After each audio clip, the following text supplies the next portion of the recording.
Ainda sobre a reconvenção, temos que mencionar a questão da legitimidade, né, pessoal? Quem é parte para reconvir, ou melhor, quem tem legitimidade para reconvir, tá? Nesse sentido, temos que destacar que só quem é parte no processo pode apresentar reconvenção, tá? É necessário a existência da chamada identidade subjetiva bilateral entre a ação e a reconvenção. Tá? Nós vamos ver a possibilidade de um terceiro também poder apresentar mais à frente, né? Nós vamos falar a respeito disso, mas ele tem que apresentar junto com a parte. Então, quem figura nos polos da ação, necessariamente irá figurar nos polos da reconvenção, atendendo essa identidade subjetiva bilateral, né? Que deve haver entre a ação e a reconvenção. Tá? Na ação, quem está no polo ativo da ação, ou seja, o autor na ação, ele estará no polo passivo da reconvenção, ele será o réu na reconvenção, tá? E quem está no polo passivo da ação será o autor, estará no polo ativo da reconvenção. Tá? Então essa é a identidade subjetiva bilateral. Tá? O autor na ação é réu na reconvenção. O réu na ação, ele se torna autor da reconvenção, do pedido contraposto, do pedido reconvencional. Tá? Com relação ainda a essa questão da legitimidade, temos que mencionar o que dispõe o parágrafo 5º do 343. Diz assim, o 343, parágrafo 5º do CPC. Se o autor for substituto processual, o reconvinte deverá afirmar ser o titular do direito em face do substituído e a reconvenção deverá ser proposta em face do autor, também na qualidade de substituto processual. Tá? As hipóteses de atuação do substituto processual, ou melhor, as hipóteses de substituição processual, elas têm assento lá no artigo 18 do CPC, quando fala da legitimidade ativa, né? De que ninguém pode propor ação em nome próprio, requerer direito alheio em nome próprio, salvo se tiver autorização legal, tá? Então essas são as hipóteses, quando há autorização legal, de ser feita a substituição processual. Exemplo, o gestor de negócio, quando ele vai em juízo na defesa dos interesses do gerido, tá? Do seu contratado. Do seu contratante, né? Aquele que contrata ele para gerir os seus negócios. Então ele vai no processo como autor, mas na defesa dos interesses do gerido, tá? E nesse caso, então, é um exemplo aí de substituto processual.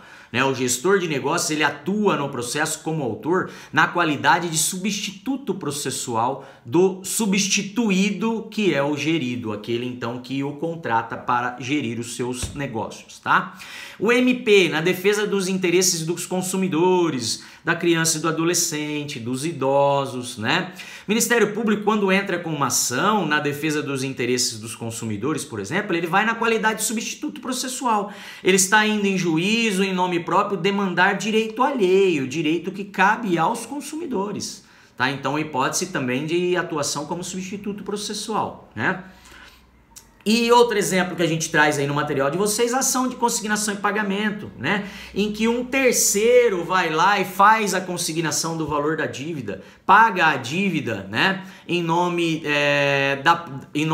alheio, né? Nesse caso, também seria a hipótese de substituição processual, em que o terceiro ingressa com a consignação e pagamento para pagar uma dívida de outro. Tá? Então, vamos imaginar aí um irmão que vem consignar o pagamento em nome do irmão devedor, né?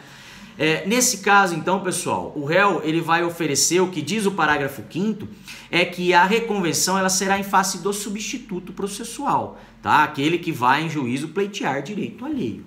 Tá? Então, na hipótese do réu apresentar reconvenção em face aí do gestor de negócios, o que diz o parágrafo 5º é que ele apresenta em face do gestor, aquele que figura no polo ativo, ou seja, atendendo a identidade subjetiva bilateral, né? Que ele está em juízo na qualidade de autor, demandando direito alheio, mas ele é o autor da ação, então ele é que irá figurar como réu na reconvenção. né?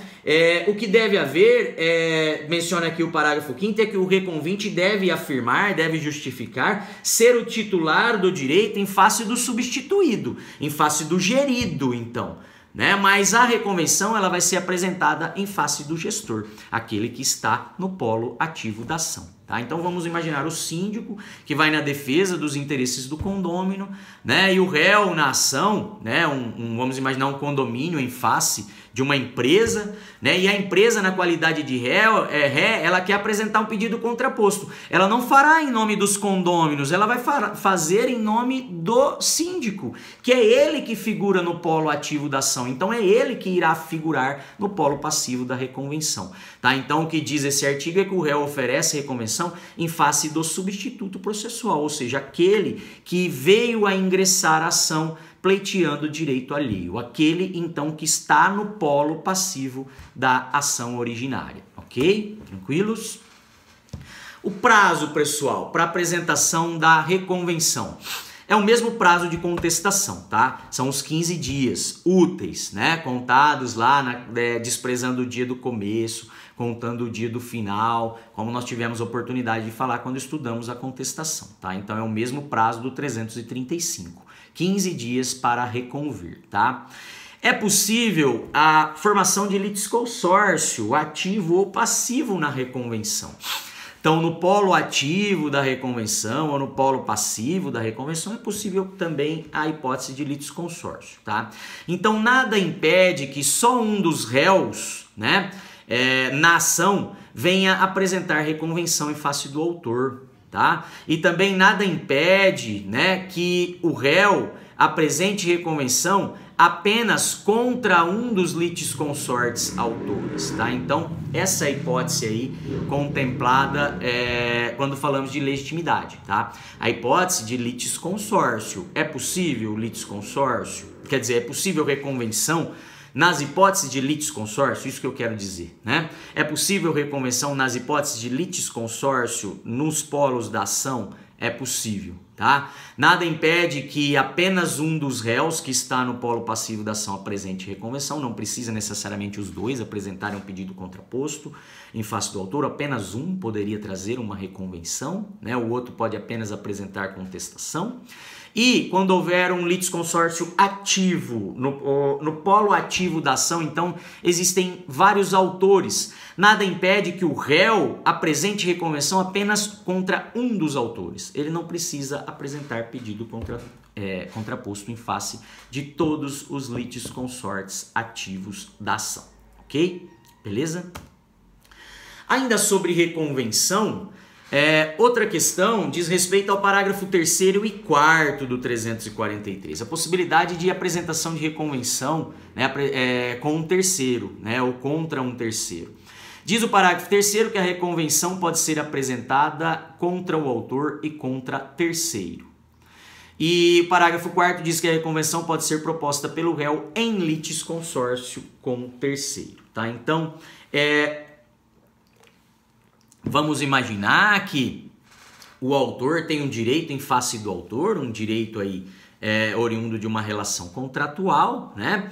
E o réu também tem um contrato, uma relação contratual estabelecida com o autor, porém é ele e mais uma outra pessoa, tá? Havendo uma ação, né, do autor em face do réu, buscando o cumprimento do contrato firmado apenas entre eles, o réu ele poderia, a título de reconvenção, fazer um pedido contraposto para que o autor cumprisse também o contrato que foi firmado com ele e mais um terceiro, tá? Então é isso que diz aqui o parágrafo 3º e 4º, tá? De que a reconvenção ela vai poder ser proposta pelo réu em litisconsórcio com esse terceiro, ou seja, ele e mais um terceiro apresentando o pedido contraposto, e a mesma coisa se dá na hipótese do parágrafo 3º, tá? Da reconvenção poder ser apresentada contra o autor e um terceiro quando o pedido contraposto recair também sobre um terceiro, sobre uma terceira pessoa que não faz parte da lide ainda, que não integra o polo passivo da ação, ok? Tranquilos? Isso é mencionado pelo Marinoni num trecho de doutrina que a gente recorta aqui no material e traz no material de vocês, que diz que a razão pelo qual o novo CPC admitiu essas hipóteses de reconvenção subjetivamente ampliadas, ou seja, trazer terceiros, né, de fora da relação jurídica processual estabelecida na ação, para que eles possam ingressar no processo no momento da apresentação da reconvenção, né? Isso se dá pela oportunidade de aproveitar o mesmo processo para solucionar tantos litígios quanto for possível, tá? Então, é por isso que o Código abre essa possibilidade, porque o terceiro poderia também ajuizar uma ação autônoma se ele não pudesse já trazer o pedido contraposto, né, junto na reconvenção, tá? Ou o autor ter que entrar com uma outra ação autônoma depois em face do terceiro. Tá? Então, nesse caso, ele vai poder, desde logo, o Código ampliou essa possibilidade da reconvenção, né, dos sujeitos que vão poder integrar a reconvenção, buscando solucionar o máximo de litígios possíveis dentro de um único processo, ok? Volto no próximo slide para falar de outras questões relativas à reconvenção.